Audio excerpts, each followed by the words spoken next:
Бизге улуттук госпиталдын номер 1 реанимация бөлүмүнө 15 ноябрда 21:20 азирет 1,5 жашарда бала түшөт. Состояниясы өтө оор абалда. Ата-энеси менен, чоң энеси менен, туугандары менен өзүнүн транспортунда түшөт. Бала түшкөндө состояние клинический смерть деп коебуз, дем алуусу жок, жүрөк кан тамыр системалары да эч кандай апрелит этпей, жүрөгү токтоп калып түшөт. Биз ушул жарым саатта реанимациянын мероприятияны колдонуп, баланы өзүнө келтирүүгө давлениясыны, пульсуну, дем алуусуну калыптандырдык. Интубация жасадык, то есть өпкөгө трубканы салып, аппаратка салып, тазалап өпкөнүн жолдоруну.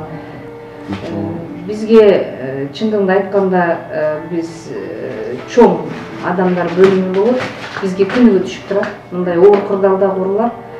Бул өзгөчө, анткени бул кичинекей бала болуп атпайбы, 1,5 жашардагы бала.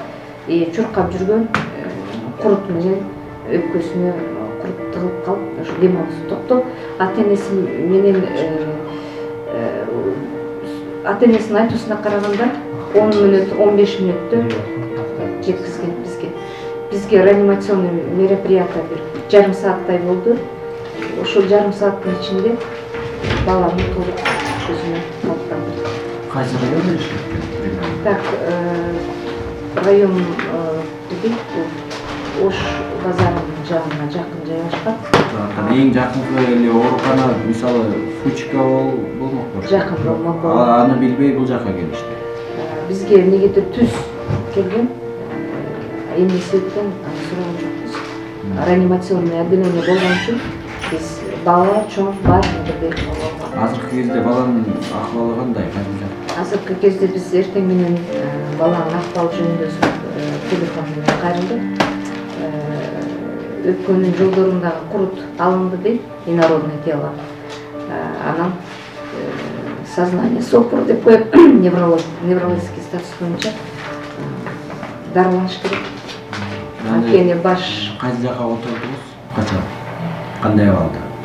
Так, бала көзүн ачып калган убакта давлениясы 113/70, пульсу 120 болуп калган убакта сатурация кислорода деп коебуз, организмге кислороддун жетиштүүсү 94.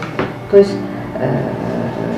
натыйжасы жакшы болгон убакта реанимационный бригада менен, детский реанимационный бригада менен 3-чү детский хирургический реанимацияга көтөрүлдү. Бригадада мен менен чогуу иштеген врачтар Керенкулов Бегимал Ашмадиевич, так, дежурный бригада кыздарыбыз бар, 6 кызыбыз кошо иштеди.